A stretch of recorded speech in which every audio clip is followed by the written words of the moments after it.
Hello and welcome. It's 8 o'clock in the morning. It's the 28th day of January 2022. It's 60 degrees and sunny here in Ventura, California with gale force winds. Woo! A trash can just rolled by my window. That's how windy it is. And if you're wondering why we're looking at pictures of Legos, because it is National Lego Day.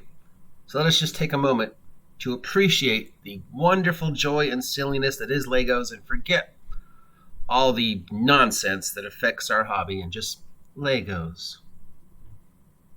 Unless, of course, you step at 1 and 3 o'clock in the morning, then they're the worst thing ever. Anyways, let's take a look at what's going on at the end of the week news. All the stories that maybe I didn't go through on Monday or Wednesday, or if anything has changed since Wednesday. And there Jeremy Crawford went and opened his mouth again. So we have a quick start rules from Modifius for Homeworld Revelations. This is a 2D20 system. It is based upon the popular Homeworld video game series. Anyone? I don't know that one, but then I'm not a video game guy. But apparently it's popular. So I guess this is a 2D20 space game thing. The quick start's available probably over on the Modifius page and drive-through. Is this a free? Yeah, it is a free quick start. So if you're interested in the Homeworld role-playing game, we're just taking a look at how the 2D20 system works. This might be a good way to start. Hey, the Legend of Vox Machina Amazon series began. As we know, some of the Critical Role fans are being hypocrites and being angry at Critical Role. And Amazon, what? Critical Role fans being hypocrites? Because they, kickstarted it, but they're not getting to watch it for free.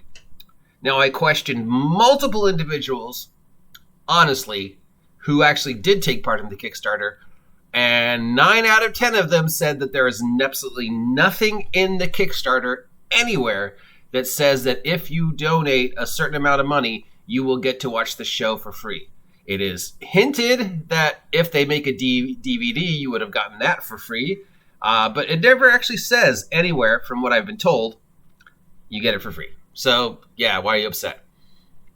We have a preview of the One Ring starter set from Free League. I expect this to be on plenty of lists this year for top RPG. So if you are a fan of the Lord of the Rings and want to see how Free League has done this wonderful property and converted it to their system. It looks like it is again using the Year Zero system, but like all their games, twerked to fit the setting that is the Lord of the Rings. So we've got a book. The box set, starter set, comes with 1, 2, 3 books, a rule book, an adventure book, a book on the Shire, a nice looking map of Middle Earth, some blank character sheets, some pre-made character sheets, the infamous Free League games cards. We know how I feel about the cards for Free League. I both love them and hate them. And some Shire Middle Earth themed dice. So yeah, there we go. And it'll probably run, I'm going to say $55. We have an article about color in role-playing games and how colors tend to reflect certain emotions, and then how some people are just, see a color in a game and it sort of interestingly, unconsciously inspires certain feelings, i.e. black being bad, red or orange being fire, white being holy or good, blue being cold or ice, poison being green, and lightning or electricity being yellow colors. So I guess there's an article about how you could use colors to recognize things, or how people are, respond to certain colors in the video games and tabletop games, and if that's something you want to use to, unconsciously, people have favorite dice, right? When I'm DMing, I roll black or red dice unconsciously because I know black or red inspires certain emotions. Oh, he's rolling the black dice. We're in trouble. And certain players have certain dice that they roll either to represent the character or to represent certain ideas. Like, I'm going to roll my red dice because that's the fireball dice. So yeah, colors meaning things. Yeah, the psychology of color is a huge thing, which I'm not going to get into. But here's an article on it. And sure, yeah, can you use colors to unconsciously incite certain reactions from people? Of course you can. And finally, we have to end today's news with, Jeremy Crawford went and opened his mouth.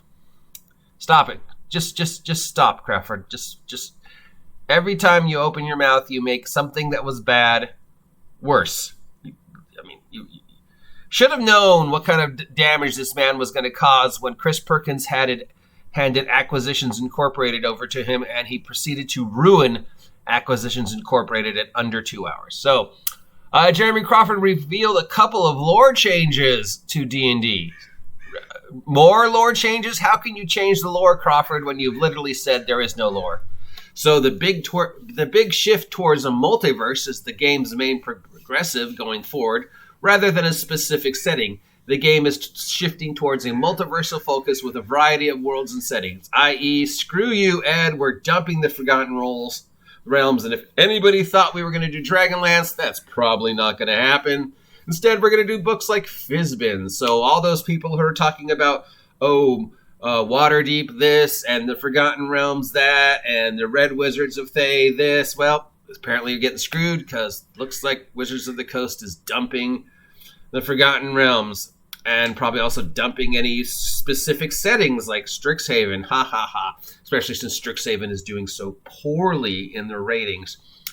Universal spanning mythical story beats such as the deep lore of goblinoids going back to 1st edition and the gods they had before Maglaboit. Prior to Maglaboit unifying them, goblins were folk of the Feywild in keeping with real-world folklore. Also, changelings aren't just in Eberron. They've been everywhere. You just don't necessarily know it. Their origin is also in the realm of the Fey. So this is going over the fact that goblins are now Fey creatures instead of goblinoid creatures. So even though there's now crazy evil goblins, at one point in time, there were Fey pixie goblins before the goblin god got his hands on it. So just imagine goblins in the world of Fey with wings and doing Oberon / Midsummer Night Dream stuff, as opposed to being evil minions or the ridiculous, mischievous creatures that they are in my world. Yeah. So we're going back to the lore of 1st edition, even though, of course, Crawford has said multiple times that they're not acknowledging the previous editions, and anything before 2014 doesn't count. So here's Crawford again. I don't know. Do you read your own notes, Crawford, or do you just make shit up and see what sticks? I don't know. Generally, going forward, just ignore anything Wizards of the Coast says. Buy the books you want to buy. Play what game the way you want to play 5e. Play 5e the way it's meant to be played, and just ignore this lore, Strixhaven, Waterdeep bullshit that's coming out of Wizards of the Coast and the fan base of Wizards of the Coast and the maniacs who worship Gygax and just this other stuff. It's just a game. Just play the game, and just figure Wizards of the Coast has no idea what they're talking about. Speaking of playing the game and non-Wizards of the Coast, join me tonight and maybe guest 7 p.m.